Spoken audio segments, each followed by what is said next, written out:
It's part tongue-in-cheek, part subculture, part annoying jargon used in a sort of half-assed way to exert some form of superiority from those who prefer to play their games on a console. On this episode, we talk about the PC Master Race, why it exists, and why those who claim to be a part of it insist on using the term to being elitist, and why the heck do we have to have yet another way to divide and categorize gamers? As John Oliver would say, how is this still a thing? That's next on Downloadable Content.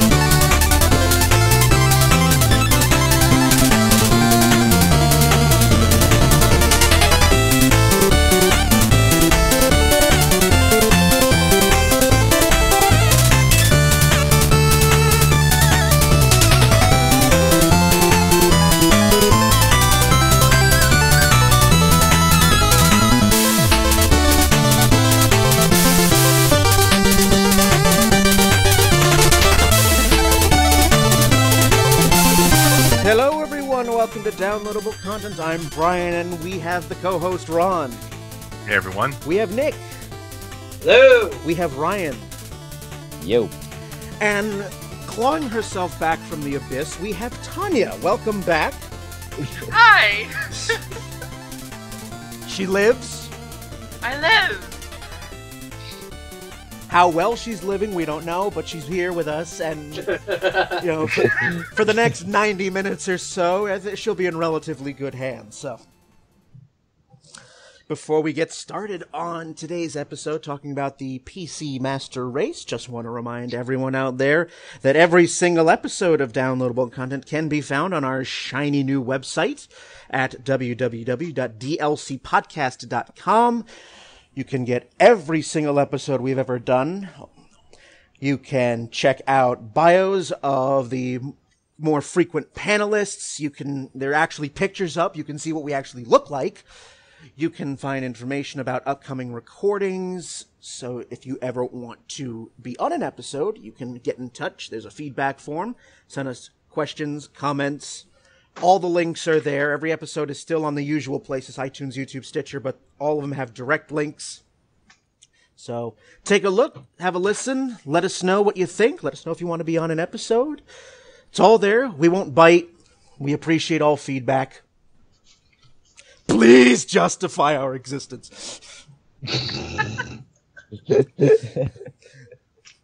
So, all right. So with always the class act, Brian. Thank you. That's it. Downloadable Content is a very fine, sophisticated program, so we try to keep it classy around here. Mostly, depending on who's on that particular episode.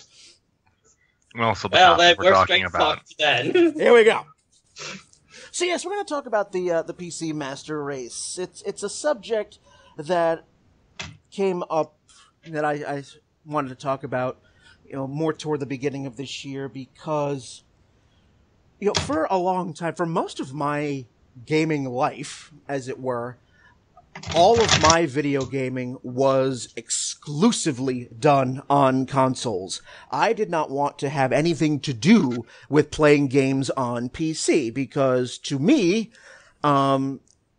you didn't play video games on PCs. That was just the way my brain worked. I mean, you used PCs for a whole bunch of other things, but gaming was something that never really crossed my mind. I mean, I had played a few games on PC when I was a kid, games like Myst, Duke Nukem 3D, although why you want a 10-year-old playing Duke Nukem 3D is questionable parenting decisions, but anyway...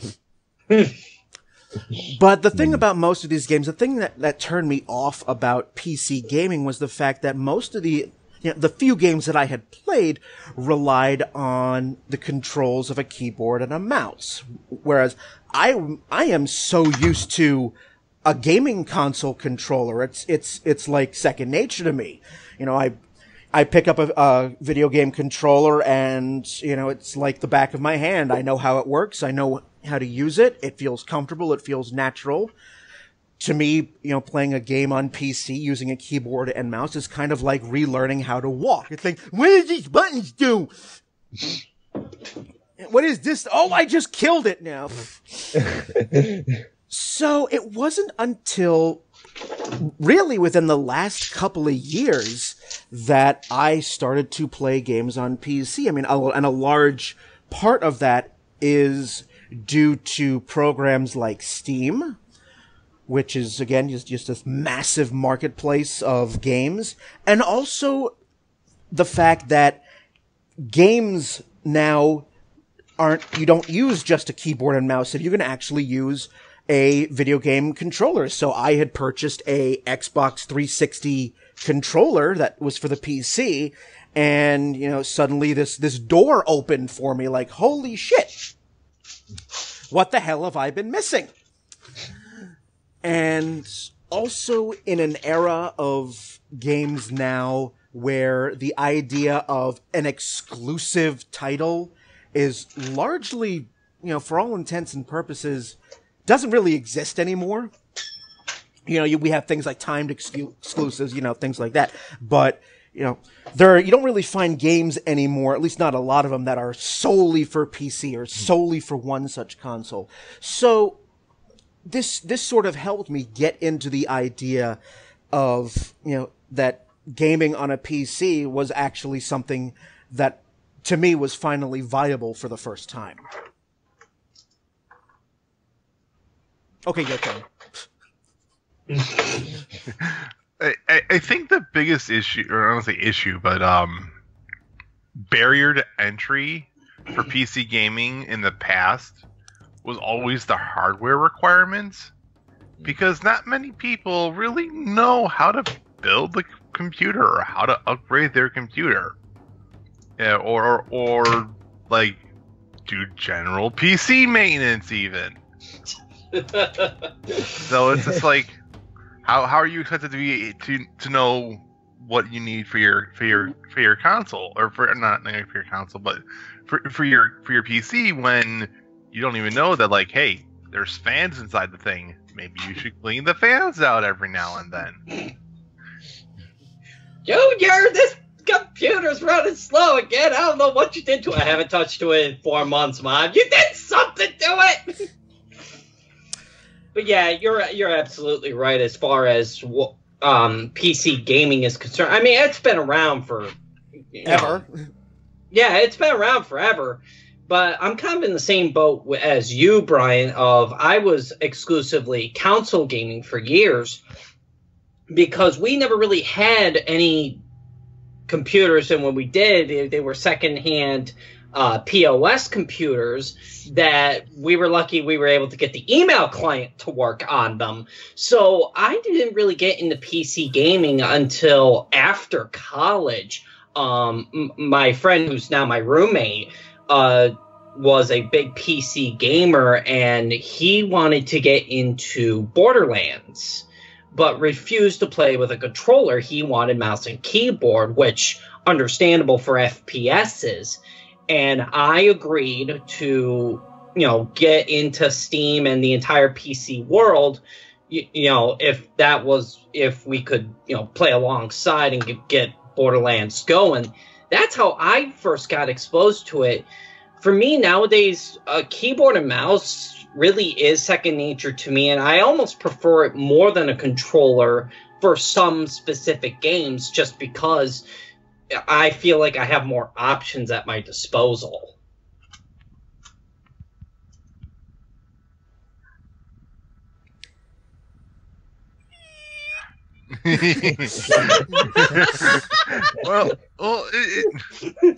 Don't all jump in at once, people. I was gonna say, tumbleweeds rolling in the background. And the issue is no one's listening to a question. We're all just making statements. I guess my question, I think at the start of it is, what? So, like, for you, like, you got into PC gaming via Borderlands. What was the game for everyone else on the panel here that got you into like serious PC gaming, or was it just Steam in general? Well, actually, if I may, this is a very brief thing, but I was a console gamer, just like everybody else, mainly. But what really got me into PC gaming all the long time ago, back when Windows 3.1 and DOS 6.22. Oh, memories. Okay. Yeah. Oh, memories of... when you had to do dir/w/p and all these other commands in DOS to get wherever you wanted to go, actually it was a game. It was an AD&D based game called Birthright, the Gorgon's Alliance. It was a strategy game, and it was basically 4X without one of the X's, pretty much. It was basically a strategy game. It was kind of like medieval Total War, like nowadays, kind of a thing. And I remember playing it, and I still love it to this day. I still play it on my DOS box once in a while. But it was that game and Doom actually was the ones that really got me into PC gaming. And I remember playing it on my old, Windows 486 enhanced system. It was horrible, but I loved it at the time. And I remember playing Doom and on my PC, and I was like, this is really cool. I mean, I could kind of get used to this. But the problem was that I kind of skipped over that early PC gaming generation, because after Doom and my Birthright game, I had nothing for it. I didn't get anything for the PC afterwards. I literally had those two games, and that was it. And everything else I just got via console until I actually hit Steam. And then, well, now I'm a PC gaming addict, and that's all I ever do. So, yeah. Let's see. Go on, Ryan. PC gaming for me, I'm still a little bit new at it.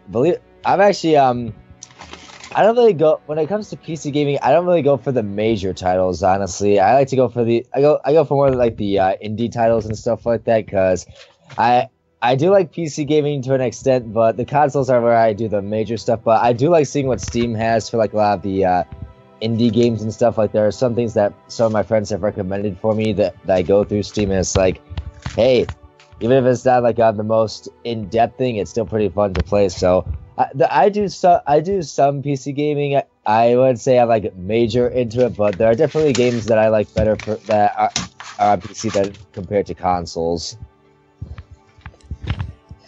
And so, in the last 5 or so years, I mean, I think I got Steam. I got Steam because of what I was seeing at PAX. They have PAX devotes a good chunk of its floor space to indie developers, and a lot of their games come out on PC.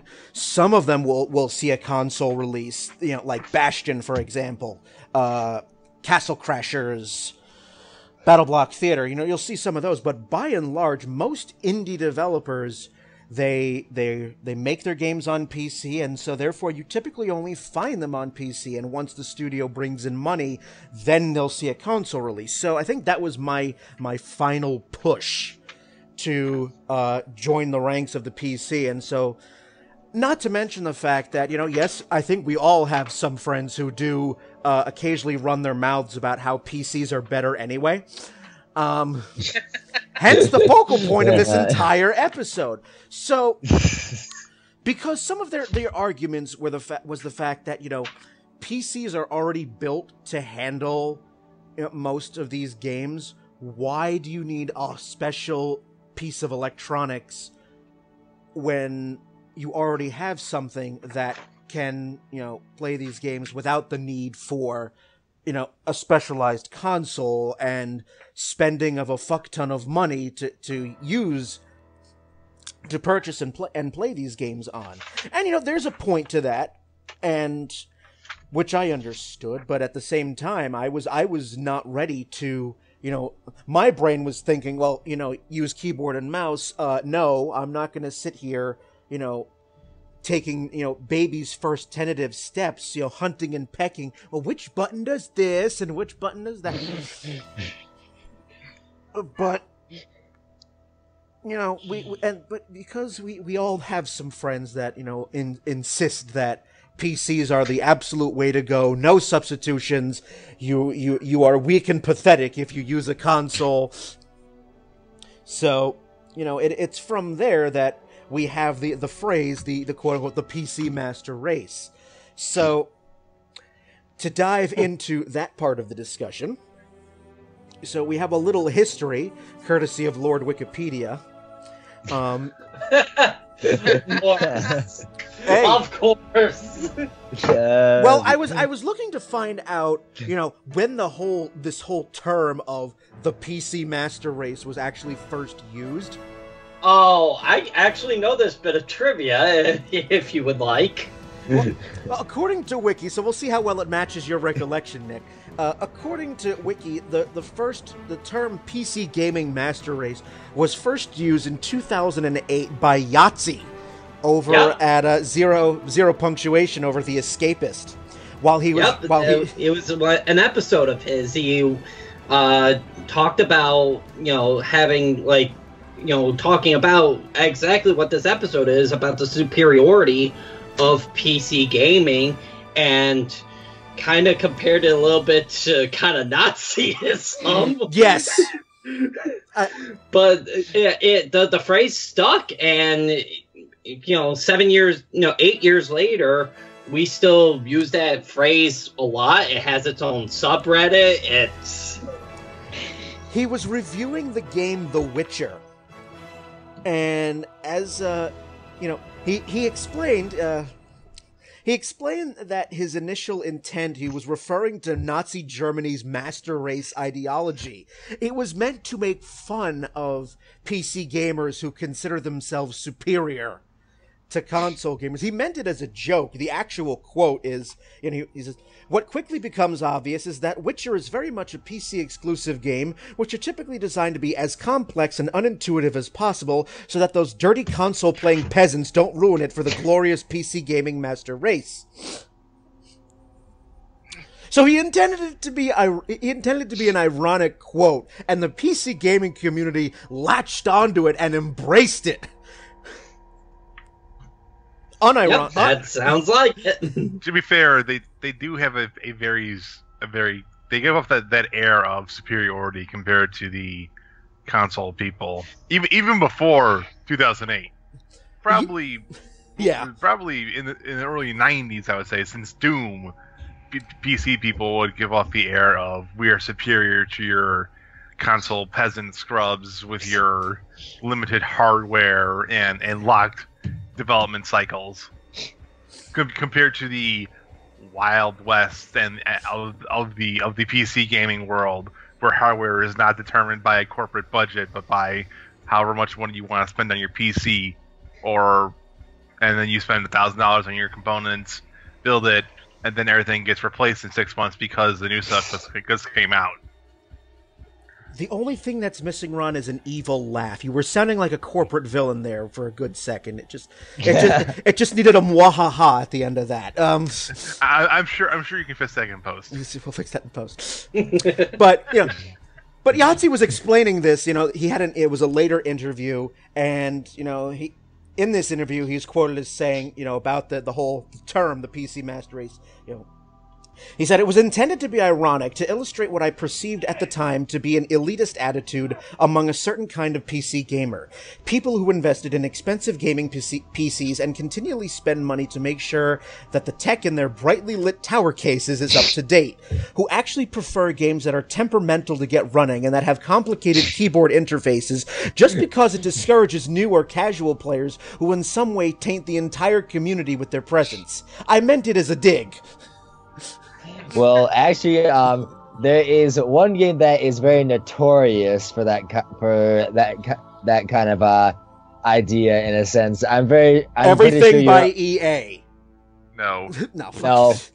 There's an even worse one, because I was into it for a little bit, and then I realized just how I personally think it's very stupid. League of Legends, just how far people can go into that one with things. Because I've literally seen, some of my college friends and stuff, they're huge fans of it.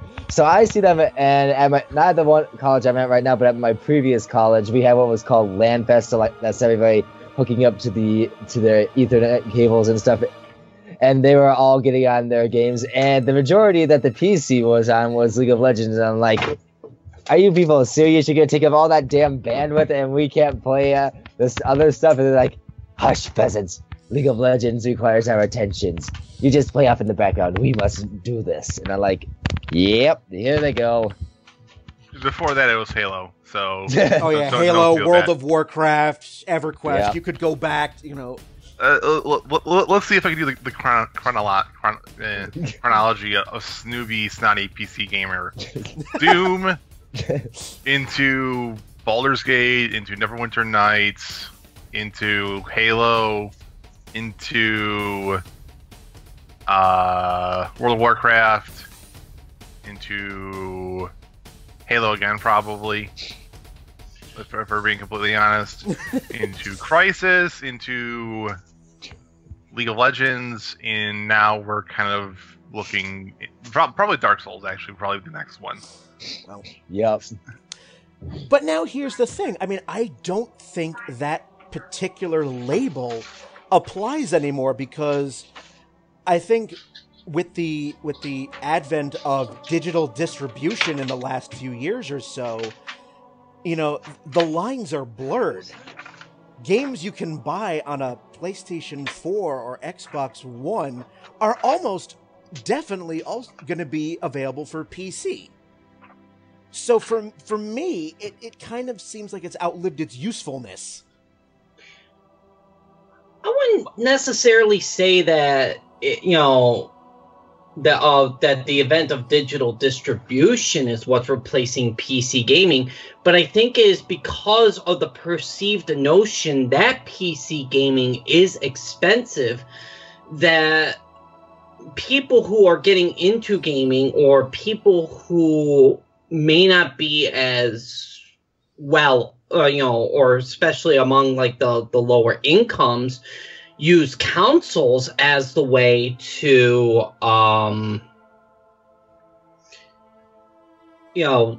as their opening point for video gaming, being a lower price point. So I think developers started to go after the console market because it was more accessible. And even though there was always like a PC version of anything, hardware nowadays is so exclusive that you can develop something for a PS4 or for a Wii U and not necessarily have to make a console version, PC version rather, because they're now almost appearing to be two completely different beasts. I mean, I suppose that's true, but I mean, it kind of feels.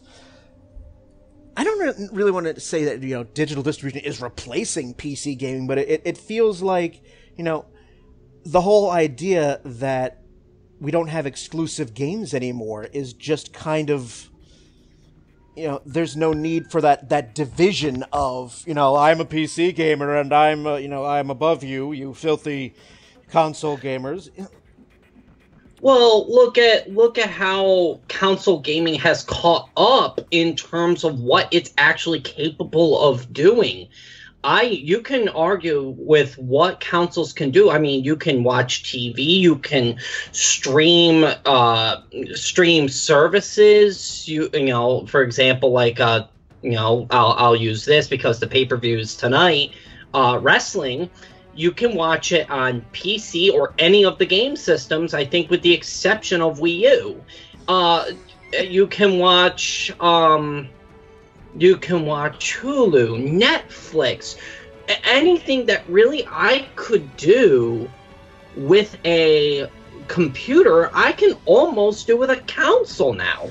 So really, the gap has closed so much so, why are there's no, I think that's part of why there's no exclusivity between consoles and PCs. That is true. That is something I didn't consider, the fact that the gap in technology has shrunk that much. Well, That's actually a very good point. Go ahead, Tanya. Oh no, say, and you're right, that is a very good point. But I mean, I see this obviously from an indie dev perspective, and I can tell you, one of the core reasons that I believe why the PC master race is what it is, and what it has over the console and the console race and so forth is something that consoles just don't have, and that's modding. The modding scene is huge in PC world. You can take. I mean, just to give you guys an example, Final Fantasy VI, when that first released on Steam, there was a bilinear filter that was causing that basically looked like fugly, horrible thing on your screen that made the sprites look distorted and blurry and just and because of modding, that bilinear filter was removed, and now you can see everything in all pixel glory.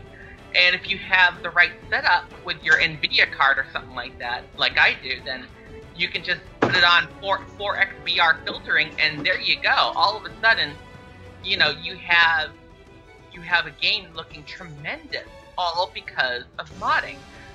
Look at GTA 5.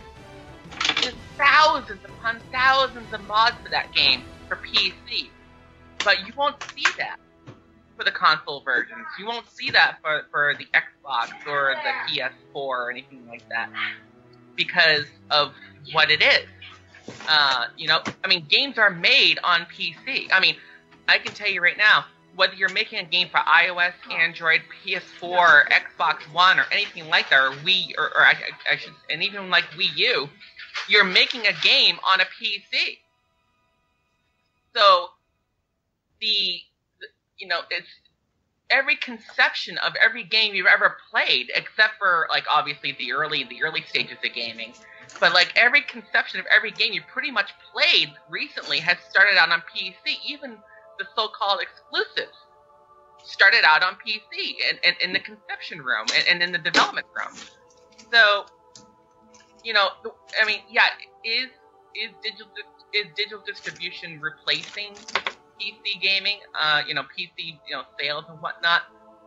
I think it's going towards a blending, not a replacing. I think there's going to be a blending between there's already a blurring of the line between console and PC, because your guys are right. The specs are catching up to PC. But here's the thing. Until and unless consoles allow modders and allow users to partake of those modders in the modding scene, because it's growing huger, it's growing larger and larger as time goes on. I've no doubt that PC will always have that slight bit of an edge because of what you can do with an already existing game. People have created entire other games out of those games. Yeah, and I'm gonna actually add on to what you're talking about with modding as well. One game that I know that is extremely famous for having mods and everything is Minecraft. I personally don't play it, but I have a few friends who do play it. And some of the things that they are actually able to, especially like some of the, I don't know if they're technically levels or like environments and stuff that they're able to actually create in Minecraft from the different mods that they have, can just be breathtaking and incredible to see. I've seen what some of them look like on YouTube, and it's just amazing. Like what adding in like the little patches and just all the data that they can input, and it takes them a while to get it down, but the end result is absolutely breathtaking. And I think again that kind of has the edge as well over consoles, because like Tanya was saying, you can't really do much with consoles when it comes to mods. So I think that the PCs kind of beat them out a little bit in that area. Well, a lot of it, getting into modding basically is all of it has to do with programming and working with the code. And and you're right, because PCs have, and we can argue about this, but hard drive space. I mean, you need data and memory and storage to do anything from, installing a program to, storing your photos, whatever. But consoles have limited storage, they're getting better, but it's still, you only have a limit. For PCs, especially now with the cloud, it's virtually unlimited. And that is another obstacle, because there's a keyboard, because you could just do so much to write in the coding to make the mods necessary, that PCs will have that edge over consoles. But, kind of going a little bit into what Microsoft is doing, they're really blending the PC and the console, with their Xbox One, really working in transition with Windows 10. And, I really, I can say that PC is always going to stay a step ahead of consoles. But the gap, as we alluded to earlier, is closing. But I think it's going to be more of a merge than anything else, because especially with what Microsoft is doing, is making it so that they just work with each other rather than having the two just duke it out in a death battle. Just have the two work side by side, be more complementary pieces rather than competing. So what you're saying is there won't be a celebrity deathmatch steel cage between Bill Gates and Gabe Newell? Unfortunately, no. As much as I would love and would pay money to watch that happen, no. We're not going to see any Mick Foley-like dives off the top of the cage through an announce table. Place your bets. Here's the thing. I mean, for somebody who, say, is new to the PC gaming world, I mean, how much, what's the degree of technical knowledge that a user would need to be able to take advantage of modding? Well, if I may, actually, it's very...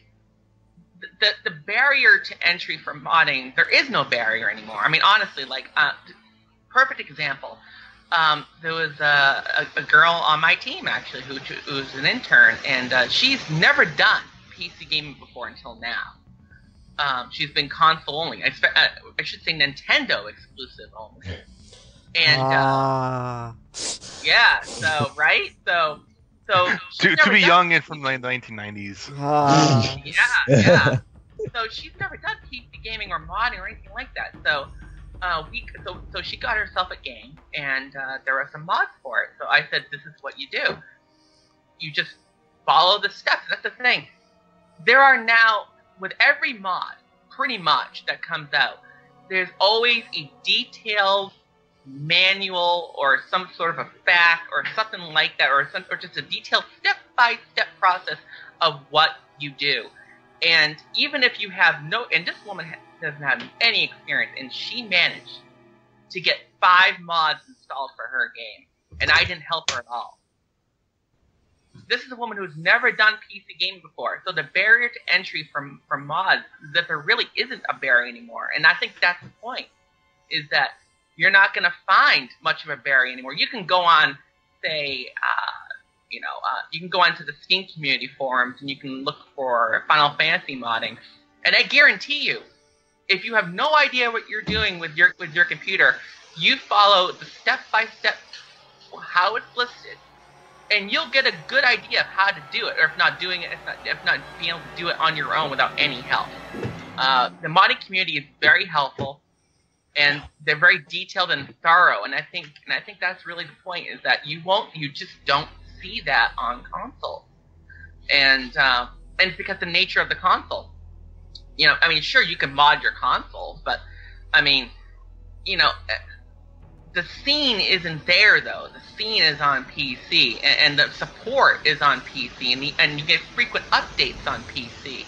And I think that's really what it boils down to is, there just isn't that much of a barrier no more. I mean, I could tell you, I wasn't, when I first started PC as a PC gamer, I wasn't really, up on modding or anything like that. I was like, what is this magic and voodoo? I don't understand how you do this. But once I got into it, I was like, this is amazing. I can, all I have to do is just download this, follow these 3-4 steps, and it takes me less than a minute, and all of a sudden the graphics of my game are amazing now. Or I have a whole new mission I unlocked, or something like that, or just all this stuff. And I do think we're seeing, and I know people are like, what, Tanya, when I say this, we are seeing the death of the console, but not in the way it's meant like that. I'm saying we're seeing the death of the console because it's going to be, and I believe it was Nick that alluded to it earlier, that said that everything's going to be kind of merged together, and I do believe that's true. You're not going to see consoles being separate from PCs any one day in the future. It's just going to be you have this box in your living room that can play all these games from all these different companies, but it also seamlessly integrates with your PC. And I think that's what's going to happen. I think there's certainly some truth to that. I mean, it's reaching the point where, now we're in an age where consoles are not just a box where all you do is play games on it anymore. I mean, just before we started recording, I was watching baseball on my PS3. Yes! Someone's excited the season's back. Red Sox season begins in 3 weeks. I'm excited. Go Red Sox. But that is true. I mean, I was at a friend's house not too long ago. They had Xbox One, and they were playing a game on one screen, and then another screen there was TV going, and somebody was cooking breakfast on another, and somebody was performing complex scientific experiments with another, and somebody was getting head from the console with another, and it was just all this multifunctional stuff that PCs had been able to do for years. So the gap is closing, but at the same time, I think all of us have definite nostalgia for the classic console. I still buy and use consoles. I think and this is just for me personally, because PCs do not play every game yet. Not yet. And there are still some games on consoles that, that's the only way I'm going to be able to play it. So that's why I'm still doing it for now. See, for Nintendo. Me personally, yeah. So for me personally, the day I stop being a console gamer is when I can have any game I desire on my PC. That's when I'll stop being a console gamer. I mean, there are ways to kind of sort of get around that. I mean, we have emulators. Okay, let me rephrase this. Legally. Yeah, if you want to go that route, again, disclaimer, downloadable content does not condone any sort of stealing bullshit. All of a sudden, the RIAA is knocking on Brian's front door. Suddenly, FCC. Suddenly the FCC is like, yeah, could you come with us? Why? Because you have 10 million copies of Super Mario Brothers on your computer, and I mean, I do have. Let's face it, I do have emulators. There, I said it. Hi, NSA. I have emulators. Where's Edward Snowden? Anyway, I do have emulators In Russia. Yes, in Mother Russia. I have emulators, and I do play a lot of my old games on them. I've gone out of my way to purchase USB controllers that are in the shape of an N64 because, damn it, I wanted to play Mario Party, and Nintendo will never release the original Mario Party ever again. Yay, lawsuits. Well, I will say this just as a side, Nick. I was playing the original Mario Party on my PC, and when it got to Paddle Battle, I was very careful not to shred my hand rotating the damn joystick. Well, I mean, the joysticks nowadays are a little kinder and gentler on the hands than the N64 ridges that seriously could cut for butter. Plastic ridges. Yeah, so I think going back to going back a few quantum leaps to possibly modding a console. Remember that horribly failed project that we had such high hopes for called the Ouya? That was one of their big ideas. They wanted to do something like that. They wanted to make a sort of home console where it could be modded. That was one of their big selling points. And once it released, it never got off the damn ground. You have a home console that is open source. You can go into it and tweak it, and nothing happened to it. I don't know why. I mean, there's probably reasons why, that project crashed and burned, but... For me, I think the issue is... I don't want to say issue, but... most people don't really know how computers work. That's true. It's a very acquired skill. Yeah. Depends on who you ask. If you ask anybody in my office, I apparently know the ins and outs of every operating system, past, present, and future. So, I don't mean that in the modern the millennials and the post millennials are the tech savvy people. I mean that in the sense of, do you know how to program a computer? Do you know how to go into coding and shit like that? Do you know how, if something breaks in your computer, it's not a simple thing that Google can fix, can you fix it yourself? Well, yeah. Yeah. Hey, my point exactly. Welcome to Linux, ladies and gentlemen. This is what open source software is. It is literally you coding the goddamn machine to work how you want it to work. Not many people know how to do that. Even fewer know how to do it and make sure it runs properly. Even fewer know how to do it and how to explain it to someone else. You do have a point. I mean, luckily, pretty much any PC game runs on Windows. A lot of them run on Mac. So, I mean, we do have that. Yeah, I mean that more so in the general sense of the issue with the Ouya was it's an open source software that's fine. Not many people know what open source software is, and even fewer really know how to take advantage of it. Good point. That is a good point. I mean, I assume that most of us in this particular discussion know how to build a computer. I'm assuming that. I could be wrong. Build one, or build one for someone else, or I would assume at least that most everyone here on the panel is at least familiar with the concept of moderate to intermediate to difficult PC repairing on both a hardware and software level. At least I hope Tanya is, for her sake. But oh yeah. Oh yeah, no, I had mine custom built from scratch, and I actually assisted the guy who did it with building mine, because I wanted a beast. I got my beast. It has to run RPG Maker. My God. Yes. I'm surprised. I'm surprised that when you fire up RPG Maker, it just.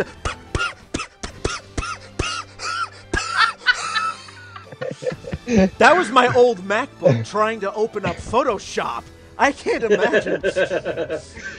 So Brian, what you're telling me? The i7 is just seeing RPG Maker going, fuck. So you're telling me, Brian, is that you didn't play Crysis? No. Certainly not. Remember when Crisis was the benchmark for PC games? It still is at some level. You know? Though, to be fair, that's because Crisis is a horribly optimized game. Yeah, true. Very true. But so we have this discussion going, and since this is threatening to go to an hour, so I'm going to just cut it here. So we'll continue this onward. We'll continue this in the second half. We'll talk more about getting into PC gaming, why the term should really, in my opinion, be retired. And we will go from there. So in the meantime, you will have some music, as is the usual. I don't know what I'm going to pull. I'm just going to grab something off my iTunes list and be like, here, have some. Listen to this. I'll go over. Yeah, all of a sudden, I imagine a big roulette wheel just pops up next to Brian's computer. Let's spin it! Let's spin it. Wheel of morality. Turn, turn, turn. Tell us the lesson that we should learn. Moral number 6. And the moral of today's episode is lather, rinse, repeat. All right, enough of this. We'll be right back. You're listening to Downloadable Content, talking about the PC Master Race. We'll be back.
Welcome back to Downloadable Content, talking about the PC Master Race. I just got back from adding more RAM to my PC because it's going to need it after we're done here, so...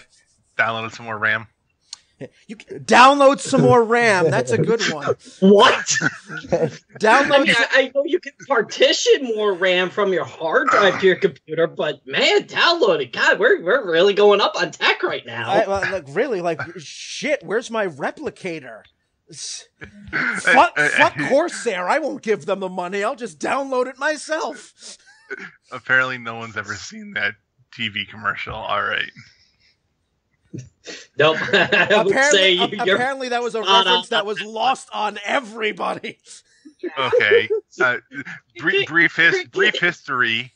When the internet was still becoming a thing and tech companies were a dime a dozen, there were people out there who were scamming people about, like, you can upgrade your PC by just simply downloading more RAM.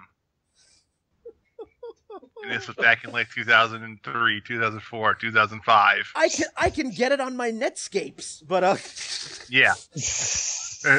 Through your AOL browser. Okay. So, all right. That's what steering the episode back into a relative, track here. Here we go. Continuing the discussion about the PC Master Race. There was an article I read. It was on from PC Gamer, actually. The article was written a year ago, and it was by a writer who, the article was, let's stop calling ourselves the PC Master Race.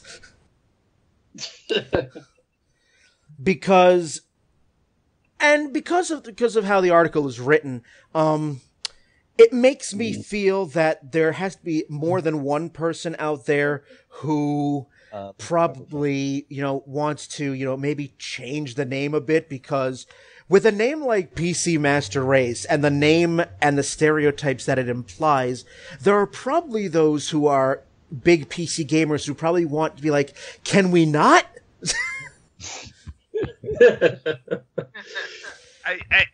I know it was just said in satire, and I think people have latched onto it a lot more than they should have.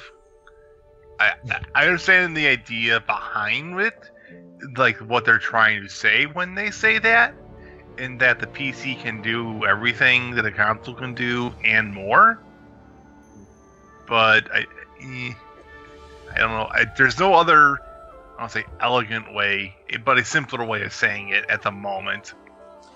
I'm going to quote a chunk from the article here. This isn't a plea for political correctness. Not associating oneself with Nazi pastiches is just good living. It's fun to treat our hobby like a club and build camaraderie, but I don't think a reference to white supremacy is going to change and encourage club membership. PC gaming's image is uniquely in the hands of its community, and PC gaming as a brand shouldn't be synonymous with a meme. Given the choice, would Xbox fans really want to be represented by Microsoft's marketing? I doubt it.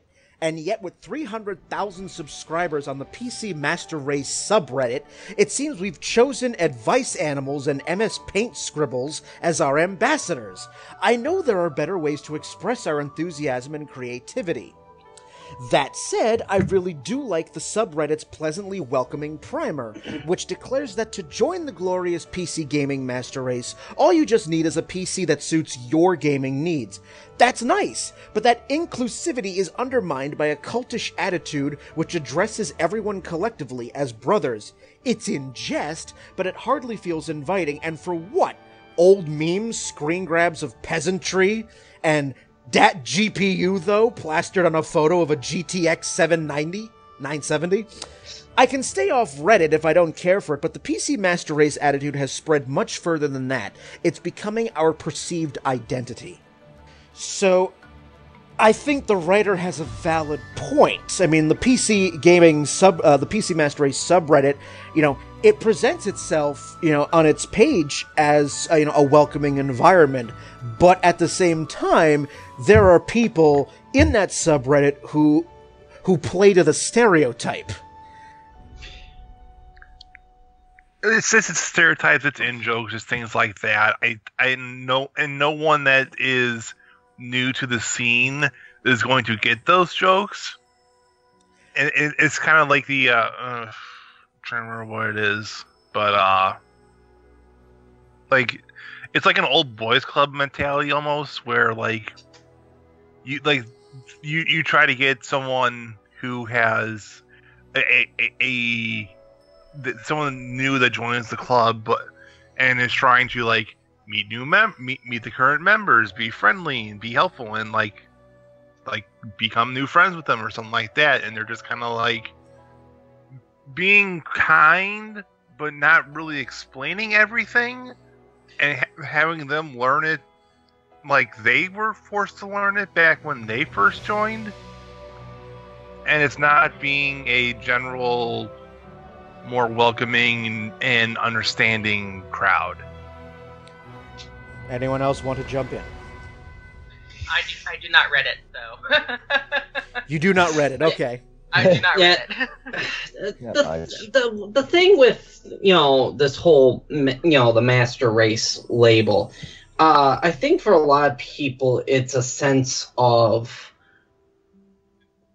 for them I think it's a comfort, a security blanket of thinking that they, the money, time, and resources they spent to have their, extremely kick-ass, top-of-the-line PC is somewhat almost like a vindication. And maybe I'm overshooting that just a bit, but I could certainly understand that it feels like that people want to have a sense of belonging. So by, that I'm realizing how stupid this sounds. Never mind. Well, You ever just get halfway through that sentence and realize you really just shouldn't have opened your mouth in the first place? Yeah, that was one of those. they want to feel validated in the sense of they want to show off what they did. They want to be proud of their work, and they want to get recognized for it. Yeah, and like building it and both building their building their PC and like showing what it can do. And benchmarks are awesome. I won't shy away from the fact that I spent a few grand on my custom PC built from scratch. Every part is top of the line, and more money's going to be poured into it this year. I won't shy away from that, but I also realize, for me, this, anything PC related, technology and computing is my way of life. I do more than just game on this thing. We obviously podcasts for one, video records for number two. I do so much more with my PC than maybe a standard user would use. So that, I feel proud for having to put as much money as I do in my rigs, because, for me, it's a sense of, of how blessed I truly am to be able to do something that I truly enjoy. And for some people, I think it's just, being able to do that, just, at to kind of wave it as a banner over people who may not be able to. But for me, I don't view it that way. I view it as a sense of how humbled I am that I'm able to do this and not be wondering what's for dinner tonight. Yeah, actually, I want to add on to that if I could. Yeah, he's absolutely right. I'm gonna go a little more grimy with things real quick, because I think in some cases, obviously not all, but I think in some cases it's a dick waving contest. I mean, yeah, no surprise there. They're like, oh, my tower, it costs much more, and it has a better RAM and better speed than yours ever will. Exactly. I think in some cases it's a dick waving contest, or in other cases it's just my testosterone is more than your testosterone. But like as Nick was saying, he's a content creator. I mean, I call that, if you're doing videos and things like that, you're a content creator. Me and my computer is my livelihood, so I need it.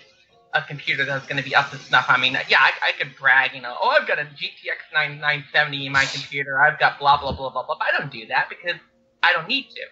I don't. I will add in one thing because I'm the so-called master class would consider a filthy casual, because I'm one of the kind of guys that I don't really like see the whole point in like building these huge expensive like towers and stuff for it, because I'd honestly have no need for it. If I do ever end up playing like a lot of games, it'll be the indie stuff off Steam. I'm not gonna try to go for stuff that needs like extraordinarily amazing graphics or anything. I just want to play something that's just fun to play for the hell of it. Like, I do a lot of casual games. Sometimes I do like a little bit of in-depth RPGs for computer, but again, I'm mostly just a casual player more than anything else. I'm not like fully into the whole thing. PCs are better than anything else, and these games prove it. Yeah, I'm not into that stuff. But I think the point that both Tanya and I are trying to make here is, there's a gaming, there is gaming available to anyone on just about any budget. Especially with how approachable, like the Steam network and how games, and with the content requirement for games, even if you don't have a very powerful computer, you can still play a good majority of the games that are available. You're not going to be able to play them at the highest settings, but a lot of people may not care. And but for Tanya and myself, it goes beyond that of just wanting to play games and play them in high settings. We do so much more with our computers. For Tanya, it's a livelihood, and for me, it is my passion hobby. It's like some of my coworkers who are huge golfers, and they spend thousands of dollars every year on new clubs, course memberships, going to play at there's a big course here that the PGA goes and plays every year, the Dick's Open, right at Enjoy Golf Course. Beautiful course, and expensive to play there. And I mean, not that expensive. It's not like a like Palm Beach, but for those people that they feel justified, and they are so in love with their sport that they will spend the thousands of dollars necessary to go play it. For me, it's the same thing. I so love computers and the aspects of them and doing the work and whatever it may be, that I'm willing to spend the thousands of dollars to keep mine in tip-top shape, to have the best stuff, because it's what I do, and it's what Tanya does. We're willing to make that kind of investment because our love for it is that deep. Absolutely agree. Yeah, perfect. Absolutely. All very, very good points.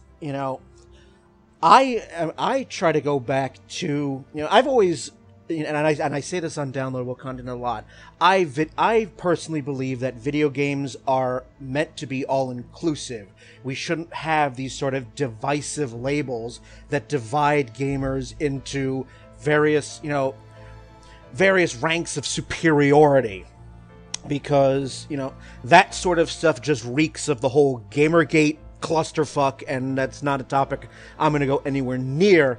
So when you have this sort of stereotype or this sort of mindset among PC gamers that, no, you can't play with us, or no, you use consoles, you filthy peasant, I can see where somebody might get turned off by that. And when you have... Yep, go on.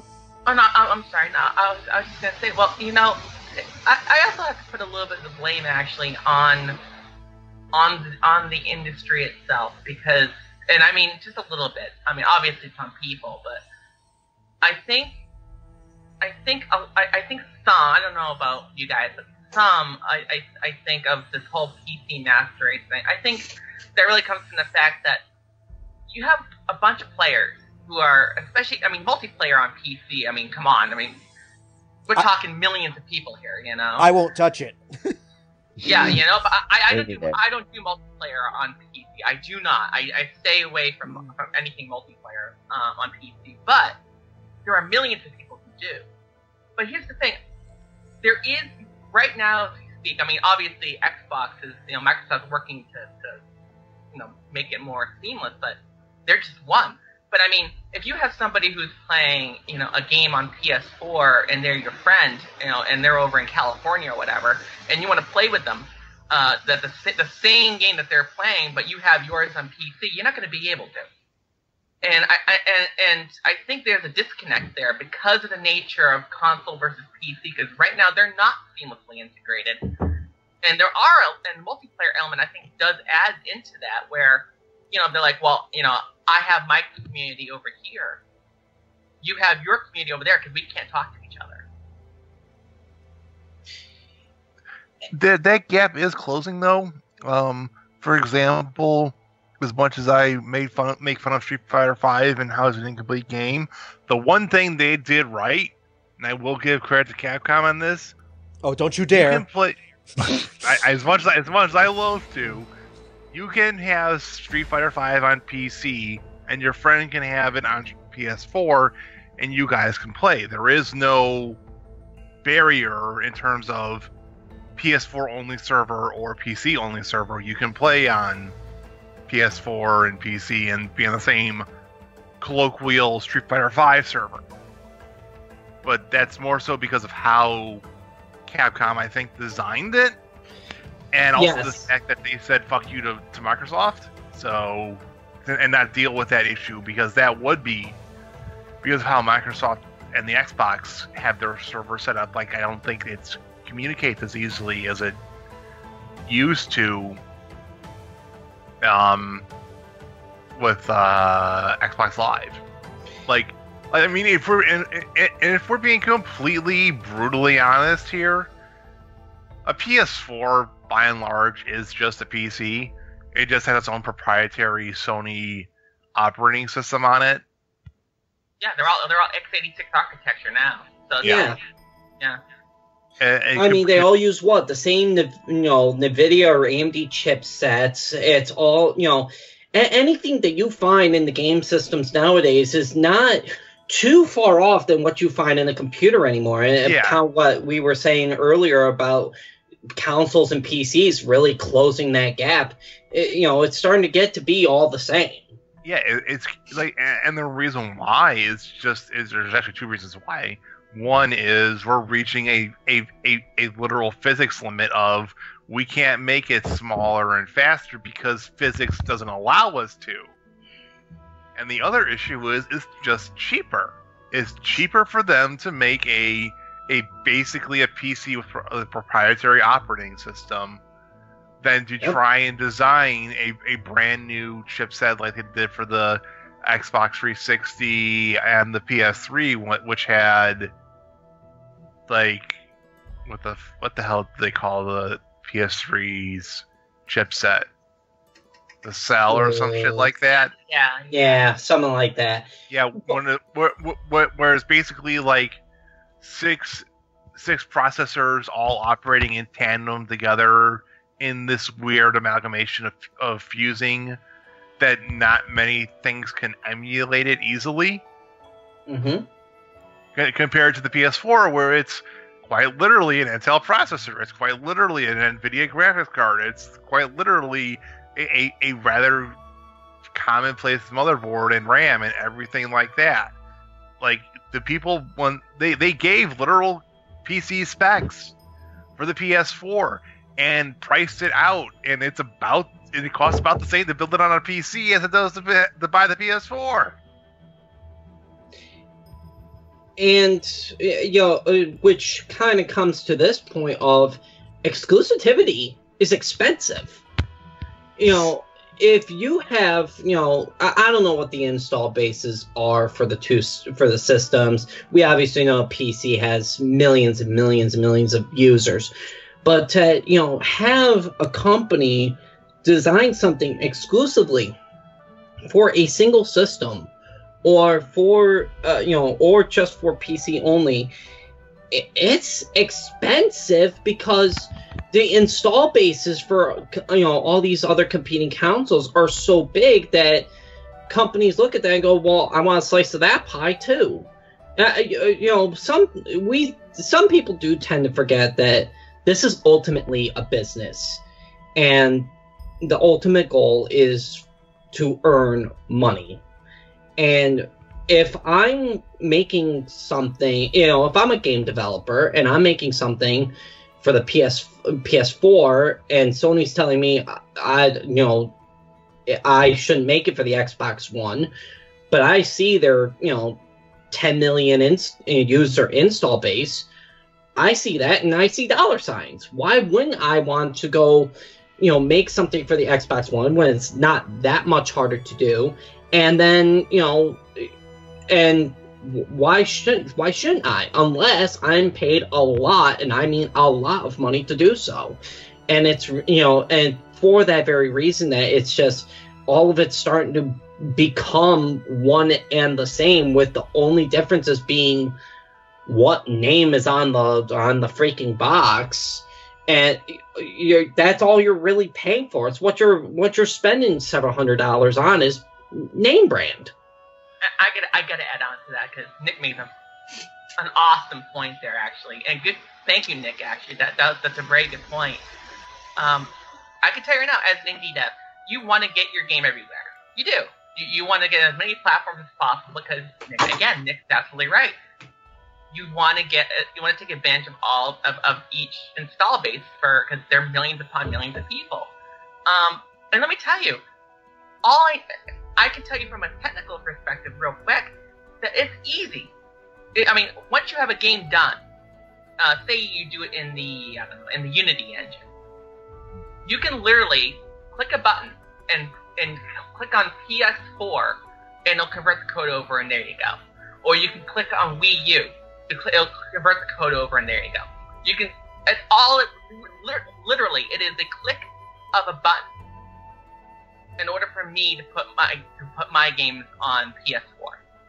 I feel part of that, though, is due to just advancement of technology compared to when it was back in the Super Nintendo and Genesis and the PlayStation and the N64, when the hardware was so different back then for the PlayStation compared to the PlayStation compared to the N64, that doing such a translation or a conversion is not wasn't as easily done just due to coding back then.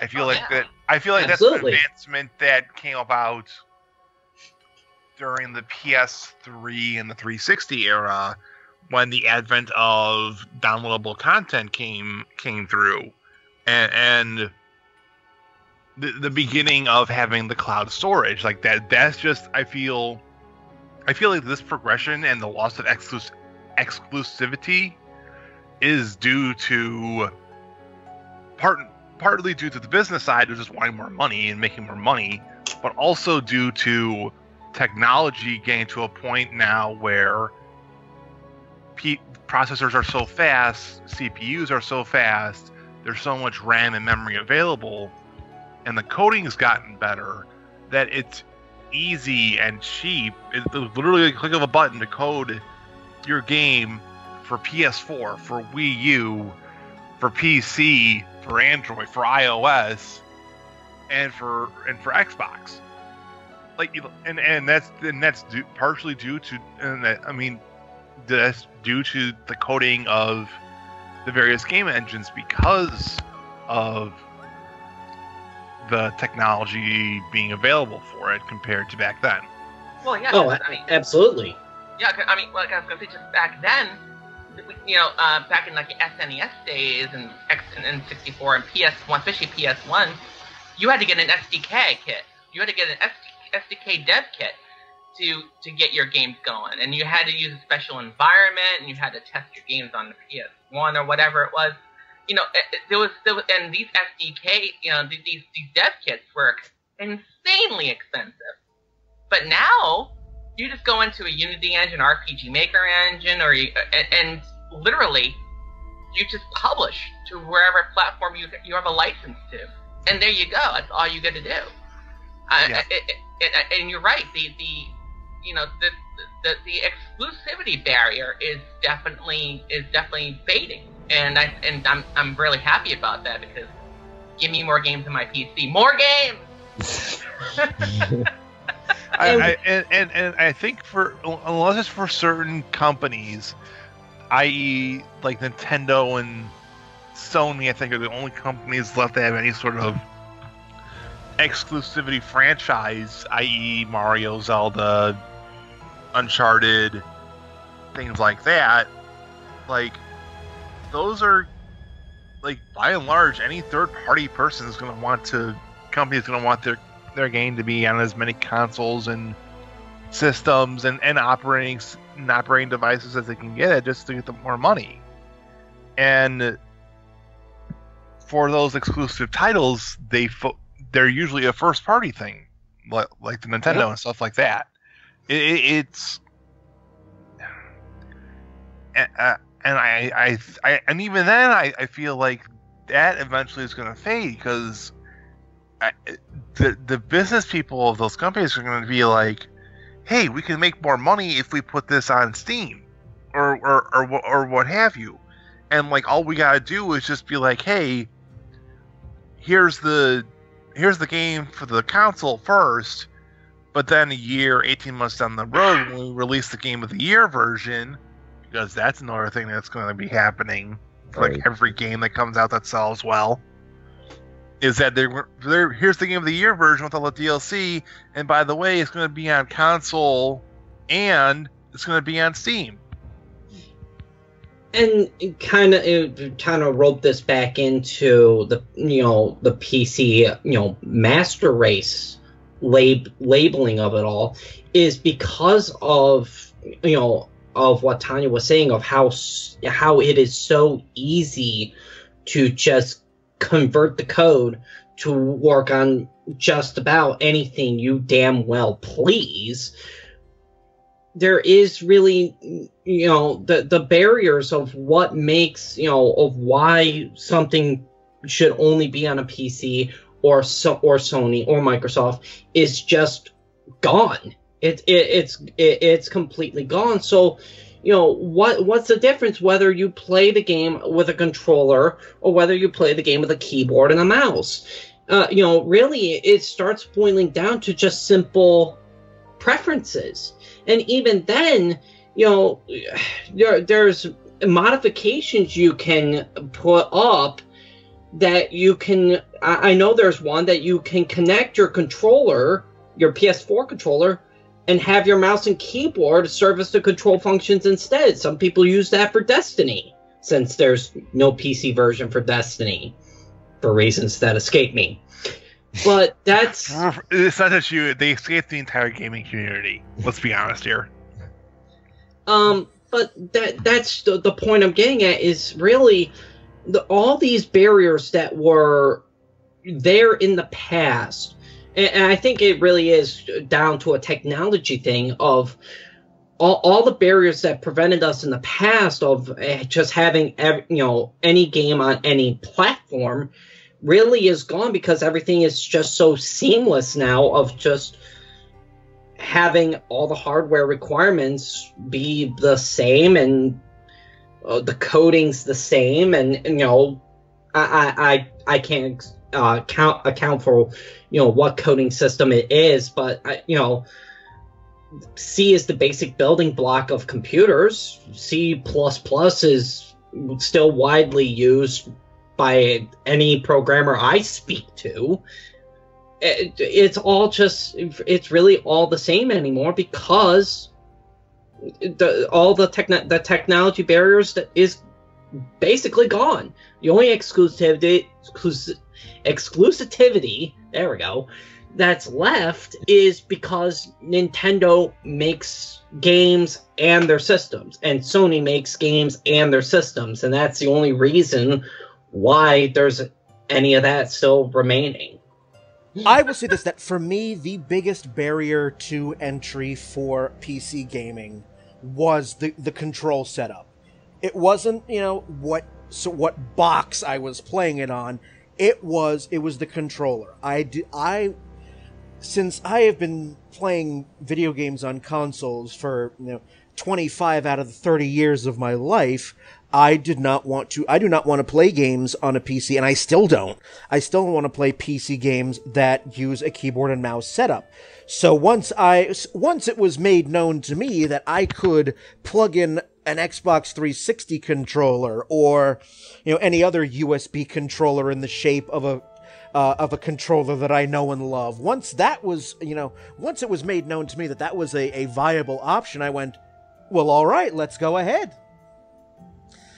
So that was, for me, as an exclusive console gamer, the hurdle I had to jump over.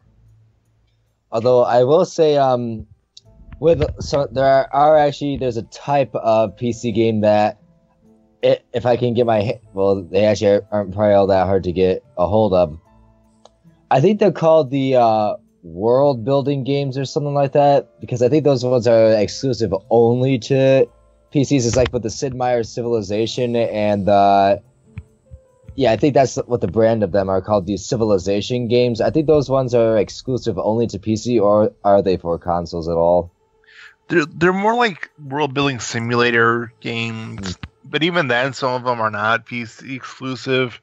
Probably the biggest example is Minecraft. That was originally a PC game, and it got ported over to Xbox and PS4 and Wii U and iPhone and insert platform here. Eventually, we're gonna get the Super Nintendo version of Minecraft. Yeah, and then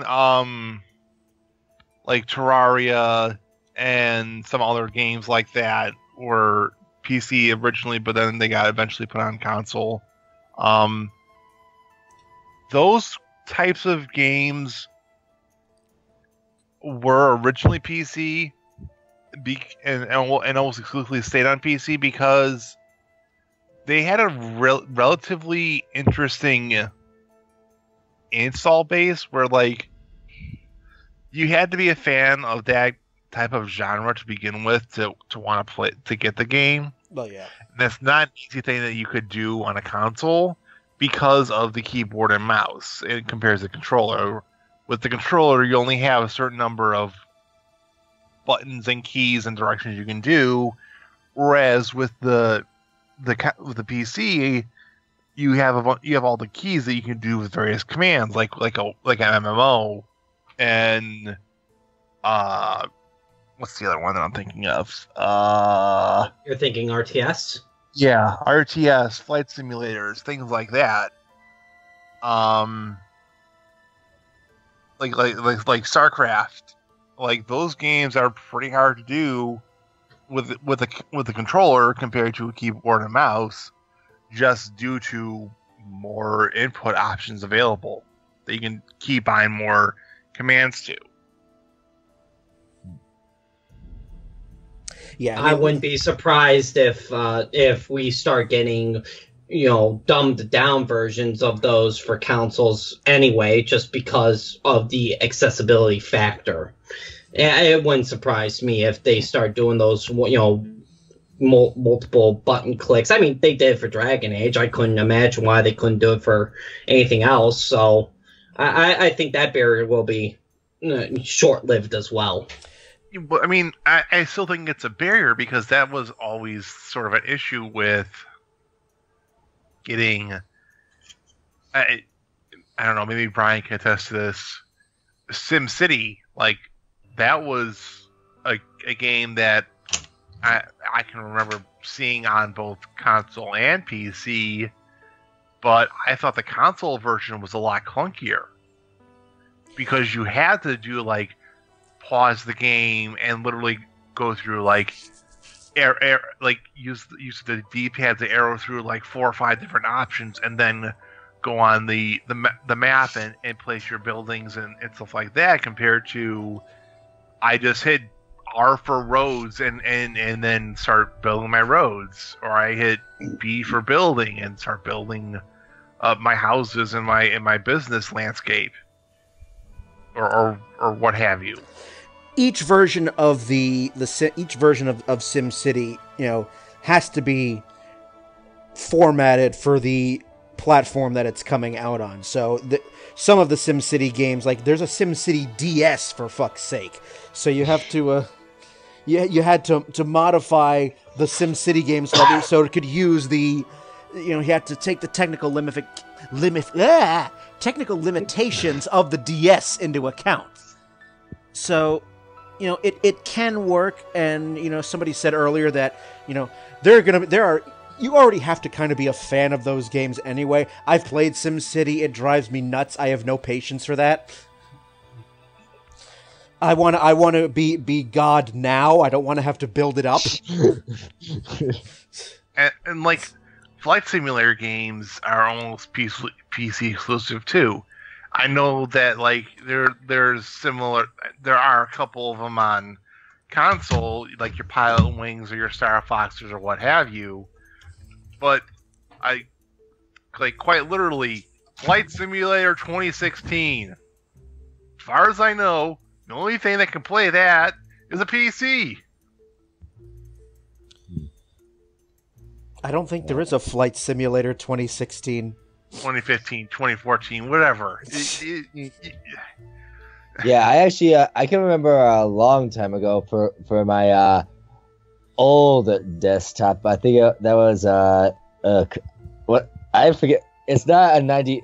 My old desktop wasn't a 98. It was a little bit later than that, but it's not really. I haven't really gotten to upgrade it yet. But there was military jet flight simulator that I could do on that one. That was exclusive to PC only, so that was an interesting one to do sometimes. Yes, although they changed the name, it's no longer called Windows Flight Simulator. It was called Microsoft Flight. Okay. Yeah, don't ask. I no. Yeah. But like, it is quite literally a flight simulator. You sit yourself in a virtual cockpit with all the bells and whistles and the gyroscopes and the levers and buttons and what have you. And you have to hit all the buttons and flip all the levers before you can fly your plane. And you gotta monitor your fuel burning and your knot speed and the winds and all that shit. And by the way, you gotta make sure no one blows out the cabin door and make sure your cabin's properly pressurized. And do a barrel roll. Try doing a barrel roll in a 747. You're not gonna roll. Let's see what this baby shall do. Yeah, gravity. Gravity is so overrated. So, there are think about what you want. various limitations and whatnot, but in the last couple of years, I've been doing more and more of my gaming on PC, and my consoles have been collecting more and more dust. Because the games that I would normally buy on a console are coming out on PC, and I'm just, adding them to my Steam library, which unfortunately is presenting me with a problem. I'm almost out of hard drive space. Welcome to the modern day issue with PCs. Because you have X amount of hard drive space, and it keeps getting smaller and smaller. Well, it's no different than back in the day when we had memory cards. Yeah, but at least with memory cards, there's usually a relatively small amount of data being stored, not the entire goddamn game. Well, well, it depends on the game. True. Let's be honest. Well, true, but like any modern day MMO is at least 30 gigs.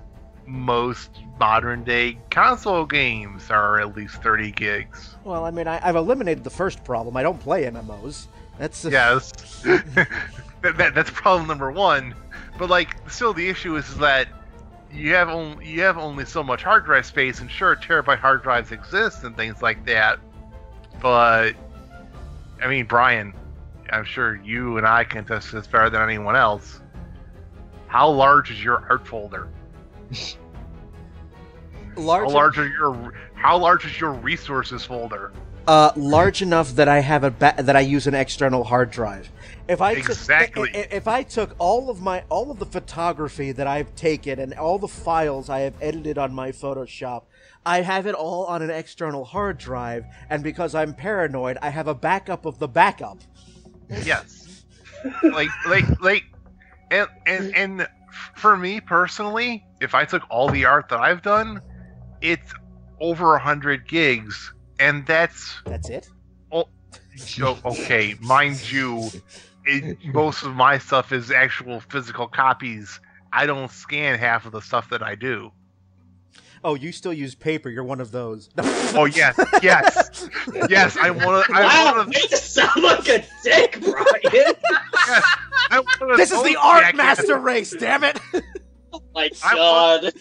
One of those jackasses that uses pencil and paper and erasers. That's okay. I still use film, and I develop my own film. So yes, I understand. Yes, it's not that I don't have a tablet. I do. It's just the fact that I like the drawing on paper. I like I feel I have more control with the paper and pencil than I do with a tablet. Yeah, and I certainly understand that. And that's my example. It's like you and I, we're content creators. Tanya's a content creator. Nick's a content creator. Our content is pretty massive, and that doesn't even include like Windows files or videos or movies or music. I mean, my music library's 100 gigs at least too. Oh yeah, and depending on how unscrupulous some of us are, we probably have there's a big porn folder somewhere on there, and yeah, and I mean, we're just like, and like, I've got a 500 gigabyte hard drive. I've got a 640 gigabyte like media storage drive. The 500's almost full. The media storage drive is half full. There's a good chance the media storage drive is going to be full before the year's out. So, and when I built my current PC, I was not yet in the realm of PC gaming. I built my computer so that it could handle Photoshop without the CPU sounding like it has emphysema. And so now that I have Photoshop, but now I have something like 80 games in my Steam library, and I'm like, oh hell. There is an option, Brian. It's called uninstall. But there's happiness isn't good enough for me. I demand euphoria.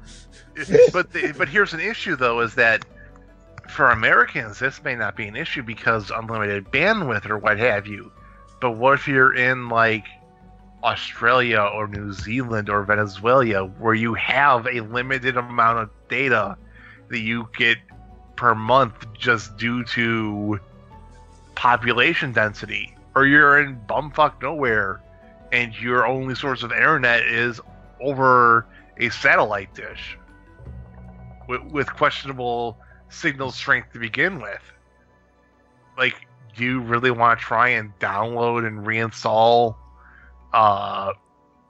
World of Warcraft for the 6th time when the new expansion comes out? Or is it easier just to leave a 200 gigabyte file on your hard drive? And that is, and you actually just hit a point that I wanted to get to, is this is why console gaming probably will not go anywhere, and why physical copies of games won't go anywhere is exactly because of people like those that, I know various coworkers in the factory I work that just live outside of being able to get, cable from Time Warner, that they have to rely on satellites, that they have to use, basically, or God forbid, dial-up. I know. Brian just had a traumatic flashback with that. I didn't want to say it because I knew you were going to start convulsing on the floor. Brian, I feel for a couple seconds here, edit in the dial-up modem sound. so the people that don't know what it is do, and those of Oh us that god. do have the knob flashback. Oh my god, in the days when I'd be on AOL and then somebody would call and would kill the connection. And, Oh my god. although, Yeah, you know, I remember that. Ron, you do have a point, though. I mean, and Nick lives only a few hours west of me. We both live in New York. I mean, I'm in Schenectady, he's in Binghamton. And, Yeah. you know, I'm not too far away either. and, okay, 3 of us living in New York. Yeah. Oh, boy. So, Yeah, so like Brian, you're in a decently sized town. oh yeah, I'm Nixon. in the capital district of New York State, so I've got my pick of Time Warner. I've got my pick of Verizon Fios. You know, it's Yeah, and like a couple hours to the west of that, Nick has got Time Warner Cable, and that's probably it. Time Warner Cable, we have a couple competing companies, but Time Warner is king. Yeah, But And- there and- are some people, but we have a lot of mountainous regions, a lot of remote areas. And for those people, they don't, you can't just string up a T1 cable and call it good and have 50 megabits per second download speed. God, I love that. But Oh. it's for those kind of people that they are going to continue, why wait 8, 10, 12, 18 hours to try and download a huge ass file of a game when it's just easier to pick up a disc.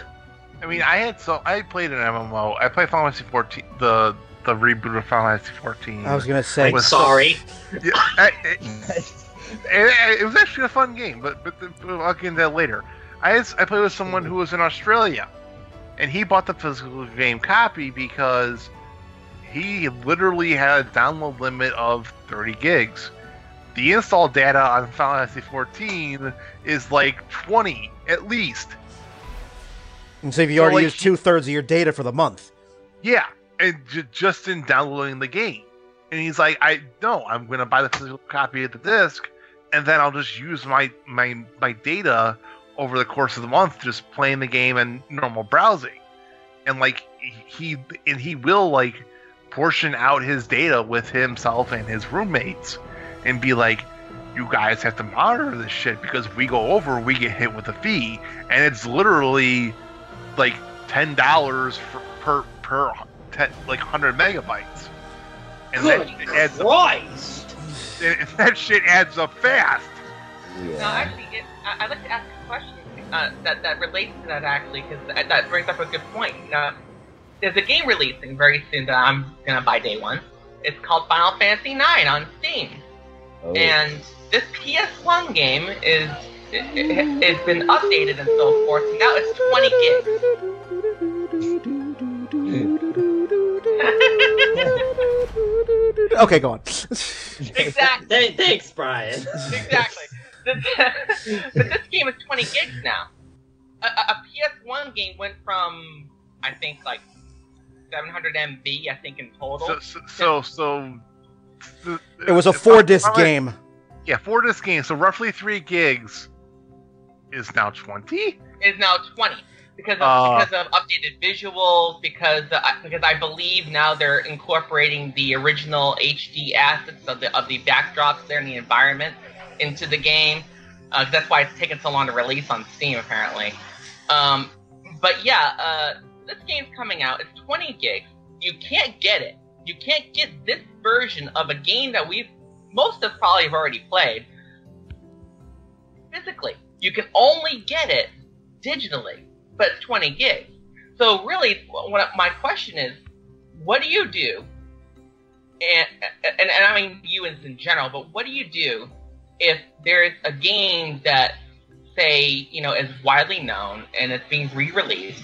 It's not being released physically. It's only being released digitally, but it's a game that you know and love, and you know you're going to love it, and you're going to really love the enhancements and the achievements and all this other crap. What do you do if you can't get a physical copy and you can't afford, or you have a data limit for a download like that? What do you do? Depending upon the data limit, sometimes you quite literally have to bite the bullet and just be like, well, I'm downloading the game, and I literally can't do anything else other than check my email and browse news. I can't Netflix, I can't YouTube, I can't do anything like that. But doesn't that also incorporate into the whole PC master race? And this is really what I think it is that I think because of the fact that you have a game that is known and loved, I mean, majority-wise, it's known and loved. I mean, Final Fantasy IX is right up there. You know, to me, it's one of my personal favorite games. It's a great game. Yeah, it's a great game. So, I mean, this game that is known and loved for years is being re-released, but it's not being released physically. It's only digital. But it's got all these new features and boosters, and I think like no encounter booster and level 99 and this, that, and the other thing, if you just want to experience the story and everything like that. And updated visuals. I think they redid all the 3D modeling and so forth. So, like, you have this re-release happening that's not physical, but yet it's going straight to PC. And it's also released on iOS and Android as well. So it's like, I think, doesn't that, like, kind of factor into the whole PC master race thing? Like the kind of going, you know, almost like the little kid version of, nah, guess what I got and you don't. You know, that type of thing.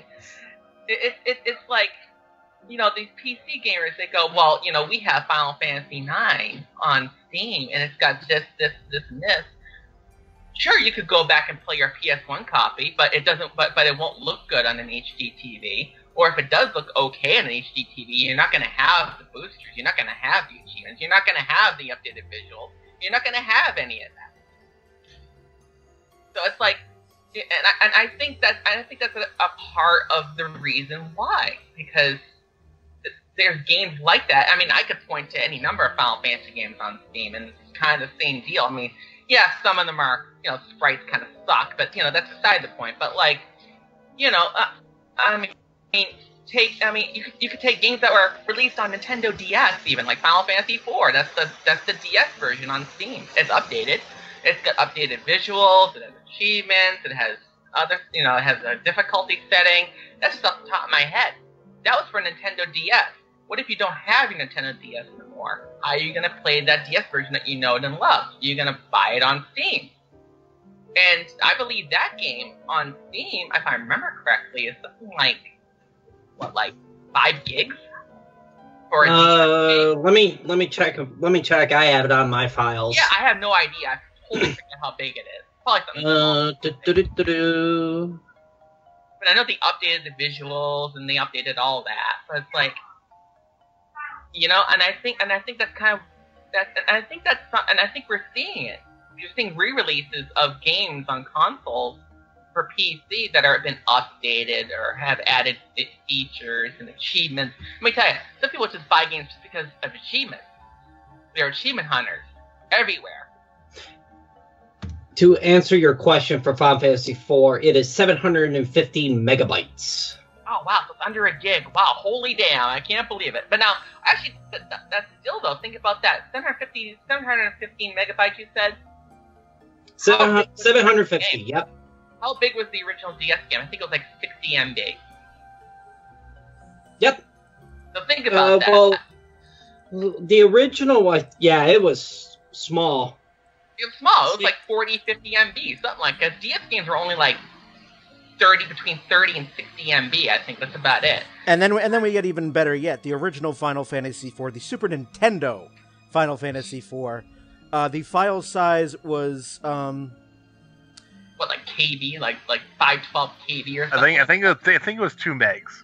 Was it 2 megs? Well, I'm looking at file size. I'm looking at the file size of a ROM, and it's half of 1 megabyte. Okay, my mistake.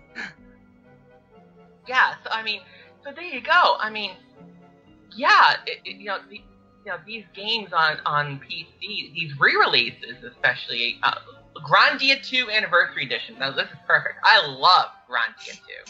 One of my favorite games of all time. It always will be. It was re-released on Steam, but it was called Anniversary Edition for a good reason. because it's got upscale modeling, upscale environments, it's got new features, it has achievements, and because of the modding scene, again, this brings me back to the modding scene, because of the modding scene, they're creating HD mods for it. So now you can have like HD numbers and portraits and things like that now. So like, again, the PC has it over the consoles because they can release these games, and yeah, they're huge compared to what they were. But look what you're getting now, and they don't release it physically. There's no physical releases for these games.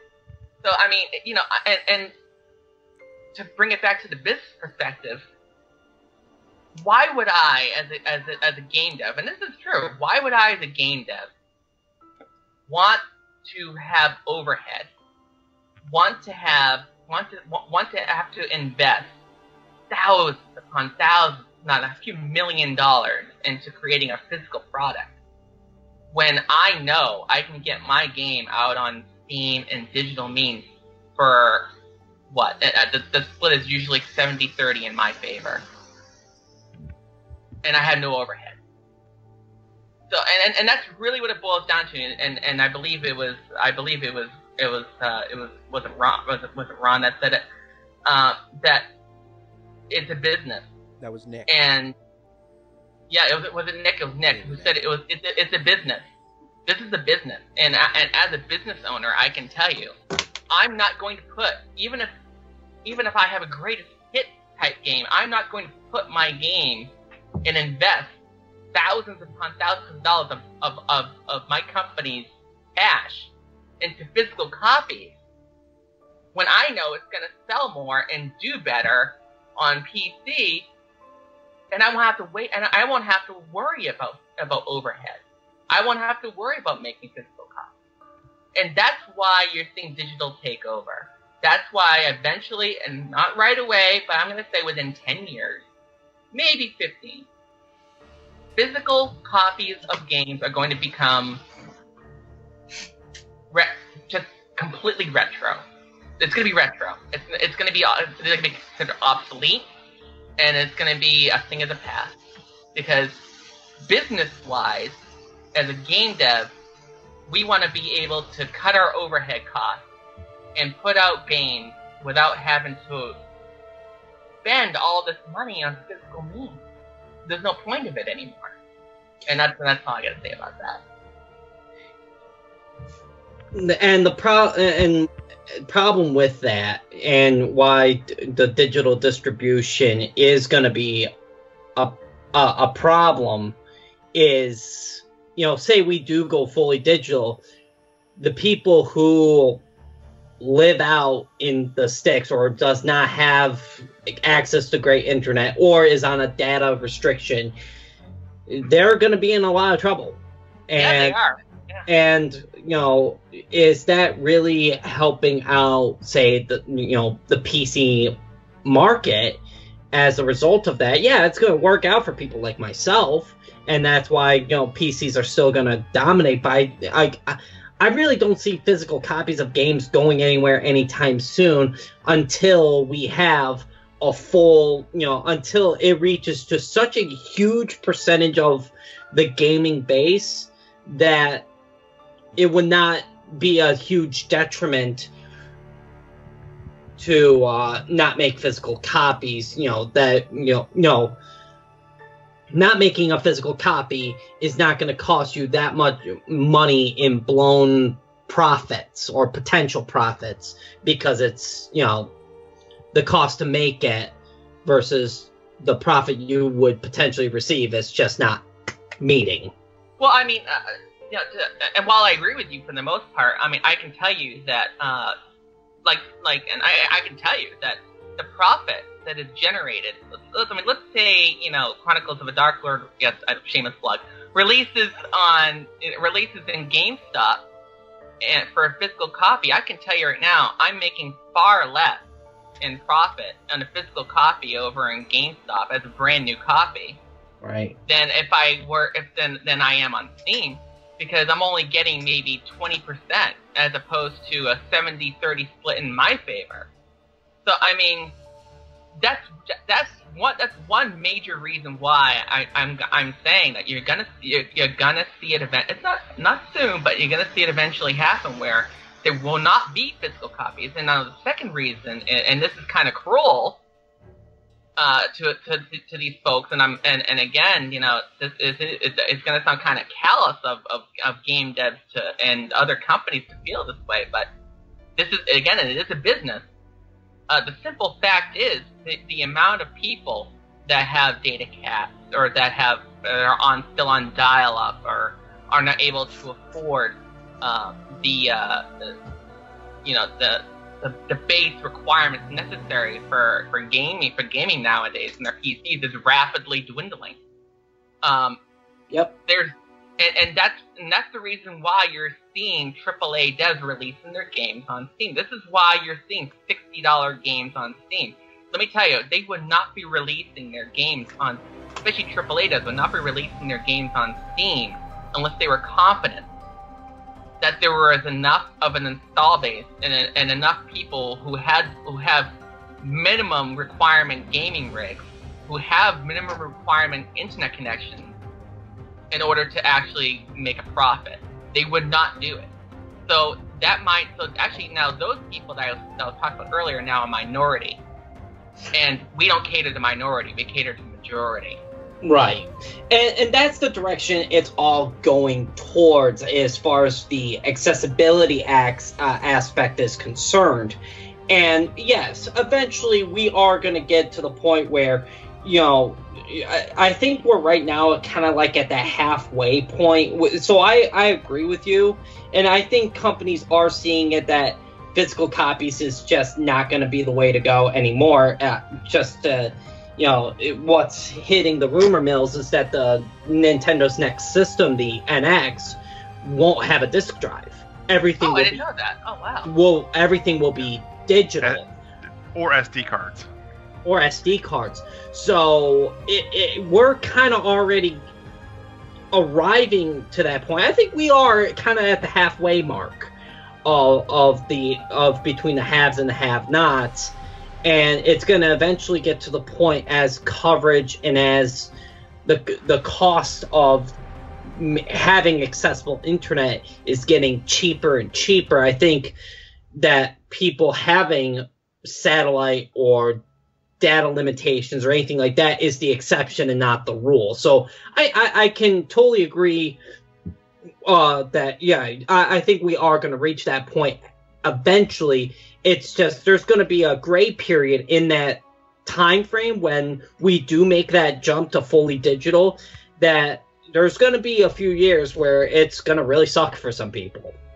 I agree with that. I definitely agree with that. Absolutely, you hit the nail right in the head. I mean, I kind of think we're kind of in that gray period already. You're right. I think we're kind of. I'd say we're probably almost more than halfway there. But I think we're definitely getting there, and I think it'll probably be another 10 years or so, and then it'll probably happen. But in the meantime, both PCs and consoles have their uses. So, you know, we've had a very, very wide-ranging discussion. I like that. Well done, all of you. Well done. Yay. I know Ryan was quiet for a good chunk of that, but he was listening and having a good time. So, yep, pretty much. So, if you out there on the wide world of the internet have any questions, comments, thoughts on this episode or any other episode of downloadable content, remember you can get in touch with us at our website, dlcpodcast.com. Feedback form is there. Send us a message. Let us know. If you have any questions, complaints, gripes, shout-outs, whatever, it's there. Use it.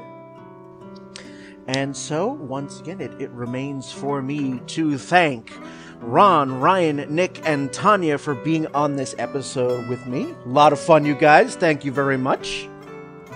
And with that, I'm Brian. Have a good one, everybody.